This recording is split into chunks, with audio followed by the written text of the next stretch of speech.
Hi friends, welcome to our channel. Brahmamudi serial next ఎపిసోడ్లో ఏం జరగబోతోందో ఈ వీడియోలో చూసి తెలుసుకుందాం. అప్పుని పోలీస్గా చూసి ఆశ్చర్యపోయిన ధాన్యలక్ష్మి అసలేం జరిగింది అని తెలుసుకోవడానికి ఈ వీడియోని స్కిప్ చేయకుండా ఎండ్ వరకు చూసేయండి. రుద్రాని ధాన్యలక్ష్మిల ఇద్దరు కలిసి ఆస్తి గురించి మాట్లాడుతూ ఉంటారు. అప్పుడు ఇందిరాదేవి, మీరు ఇంకా మారరా?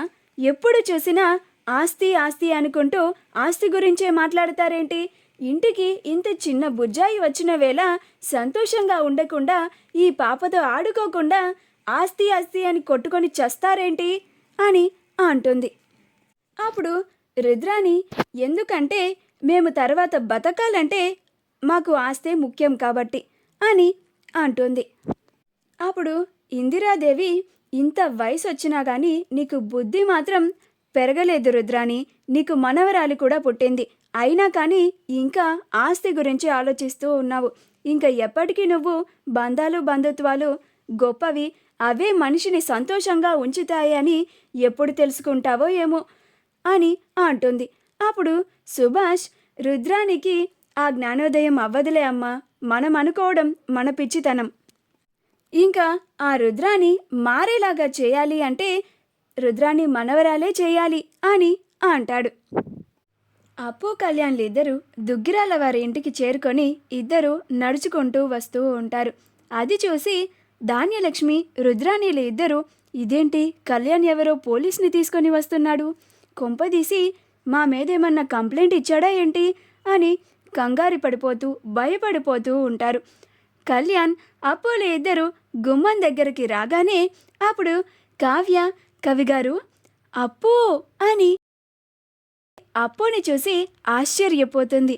అప్పు, నువ్వు ఈ యూనిఫామ్లో చాలా బాగున్నావే, నువ్వు నిజంగా అలా నడుచుకుంటూ వస్తూ ఉంటే చూడడానికి నా రెండు కళ్ళు చాలడం లేదు తెలుసా అని అంటుంది.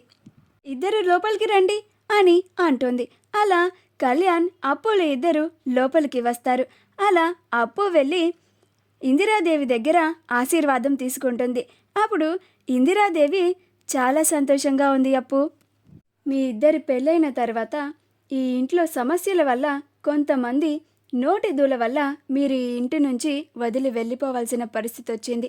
మీరిద్దరూ ఎన్నో కష్టాలు పడ్డారు, నిన్ను ఎన్నో నోళ్ళు దూషించి మాట్లాడాయి, చాలా అవమానించాయి.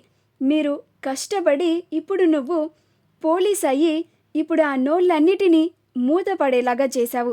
నాకు ఇప్పుడు నిన్ను చూస్తుంటే చాలా గర్వంగా ఉందమ్మా అప్పు అని అంటుంది. అప్పుడు అప్పు, థ్యాంక్స్ అమ్మమ్మ గారు అని అంటుంది. అప్పుడు ప్రకాశం, ఏరా కళ్యాణ్, కోడలు పోలీస్ ట్రైనింగ్ తీసుకుంటుందని, పోలీస్ పోస్టింగ్ కూడా వచ్చిందని మాకు ముందుగా ఒక్క మాట కూడా చెప్పలేదు అని అంటాడు. అప్పుడు కళ్యాణ్, ఇలా డైరెక్ట్గా పోలీస్ అయిన తర్వాత ఇంటికి తీసుకురావాలని ముందుగా ఒక్క మాట కూడా చెప్పలేదు నాన్న అని అంటాడు. అప్పుడు ప్రకాశం, ఇప్పుడు నా కోడల్ని చూస్తూ ఉంటే నాకు చాలా గర్వంగా ఉందిరా కళ్యాణ్ అని అంటాడు. అలా అప్పు, సుభాష్, అపర్ణల దగ్గర కూడా ఆశీర్వాదం తీసుకుంటుంది. అప్పుడు అపర్ణ, ఈ దుగ్గిరాల ఇంటి కోడలు పోలీస్ ఆఫీసర్ అయ్యింది, నాకు చాలా సంతోషంగా ఉందమ్మా అప్పు అని అంటుంది. అప్పుడు ఆ తరువాత అప్పు ప్రకాశం దగ్గర కూడా ఆశీర్వాదం తీసుకుంటుంది. ధాన్యలక్ష్మి దగ్గరికి వెళ్ళగానే అప్పుడు ధాన్యలక్ష్మి, అమ్మో, ఇప్పటి నుంచి ఈ అప్పుతో కొంచెం జాగ్రత్తగా ఉండాలి, ఏమైనా తేడా వస్తే తీసుకెళ్ళి నన్ను జైల్లో పడేసినా పడేస్తుంది. అసలుకే నేను ఇప్పటి వరకు అప్పుని చాలా మాటలు అన్నాను, అవన్నీ మనసులో పెట్టుకొని ఇప్పుడు నా మీద రివెంజ్ తీర్చుకోదు కదా అని కొంచెం ఆలోచిస్తూ ఉంటుంది. అప్పుడు అప్పు, ఆంటీ నన్ను ఆశీర్వదించండి అని అంటుంది. అప్పుడు అపర్ణ, ఏంటి ధాన్యలక్ష్మి, నీ కోడల్ని ఆశీర్వదించు, ఏం ఆలోచిస్తున్నావు అని అంటుంది. అప్పుడు ధాన్యలక్ష్మి, ఎప్పుడు ప్యాంటు షర్ట్లు వేసుకొని మొగరాయిడ్లాగా ఉంటావని అనుకున్నాను, పర్లేదు పోలీస్ ఆఫీసర్ అయ్యావు అని ఆశీర్వదిస్తుంది. ఆ తర్వాత రాజ్, కంగ్రాచులేషన్స్ అప్పు అని అంటాడు. అప్పుడు అప్పు, థ్యాంక్స్ బావగారు అని అంటుంది. ఆ తరువాత అప్పు స్వప్న దగ్గరికి వెళ్ళి, కంగ్రాచులేషన్స్ అక్క చిన్ని పాప పుట్టింది నీకు అని అంటుంది. అప్పుడు స్వప్న, నీకు కూడా కంగ్రాచులేషన్స్ అప్పు, పోలీస్ ఆఫీసర్వే అయ్యావు అని అంటుంది. అప్పుడు స్వప్న, ఇదిగో మీ చిన్న పిన్ని వచ్చింది, తను ఇప్పుడు పోలీస్ ఆఫీసర్, నిన్ను ఎవరన్నా ఏడిపిస్తే వెంటనే మీ పిన్నికి చెప్పు, వాళ్ళ తాట తీస్తుంది అని అంటుంది. రాహుల్ రుద్రాణితో, ఇదేంటి మామ్, ఈ కళ్యాణ్ అప్పులు ఇద్దరు ఇలాంటి ట్విస్ట్ ఇచ్చారు అని అంటాడు. అప్పుడు రుద్రాణి, నాకు అదే అర్థం కావడం లేదురా రాహుల్, ఇది పోలీస్ అవ్వడం ఏంటి, నాకు అసలు ఇదంతా నిజమేనా అని అనిపిస్తూ ఉంది. అప్పుడు రాహుల్ రుద్రాణిని గిల్లుతాడు. అప్పుడు రుద్రాణి అమ్మా అని అరుస్తుంది.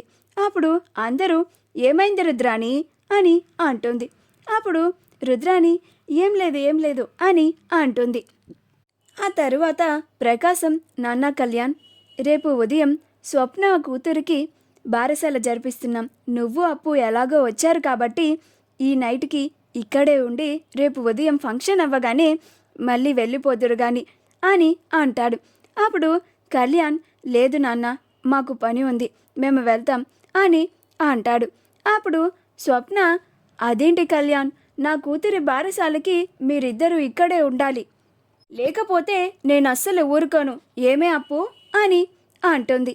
అప్పుడు అప్పు, నువ్వు ఇంతలాగా చెప్పిన తరువాత ఎందుకుంటామక్క, అలాగే ఉంటాం అని అంటుంది. అప్పుడు స్వప్న, నా మంచి చెల్లెలు అని అంటుంది. అప్పుడు ఇందిరాదేవి అందరూ తన కళ్ళ ముందే ఉండడం చూసి చాలా సంతోషపడుతూ ఉంటుంది. మా బావ కూడా త్వరగా హాస్పిటల్ నుంచి ఇంటికి వచ్చేస్తే నాకు చాలా సంతోషంగా ఉంటుంది అని అంటుంది. అలా రాజ్, రే కళ్యాణ్, ఈ పాప మన ఇంటికి వచ్చిన వేళ విశేషం, తాతయ్య గారు కూడా కోమాలో నుంచి బయటికి వచ్చారురా అని అంటాడు. అప్పుడు కళ్యాణ్, అవునా అన్నయ్య, చాలా మంచి శుభవార్తని చెప్పావు అని అంటాడు. అప్పుడు రాజ్, అంతేకాదు, ఒక 1 వీక్లో తాతయ్య గారిని డిశ్చార్జ్ చేసి ఇంటికి పంపించేస్తామన్నారు అని అంటాడు. అప్పుడు కళ్యాణ్, నాకిప్పుడు చాలా సంతోషంగా ఉందన్నయ్య అని అంటాడు.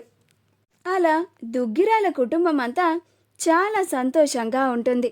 అప్పుడు రుద్రాణి, రే రాహుల్, నీకు కూతురు పుట్టిన తర్వాత ఈ ఇంట్లో వాళ్ళందరికీ ఇంత మంచి గుడ్ న్యూస్లు వస్తున్నాయి, కానీ మనకు మాత్రం ఏంట్రా, ఒక్క గుడ్ న్యూస్ కూడా రాలేదు అని అంటుంది. అప్పుడు రాహుల్, పుట్టిన కూతురు కూడా వాళ్ళ అమ్మలానే వాళ్ళ అమ్మ పార్టీ ఏమోనే మమ్మీ అని అంటాడు.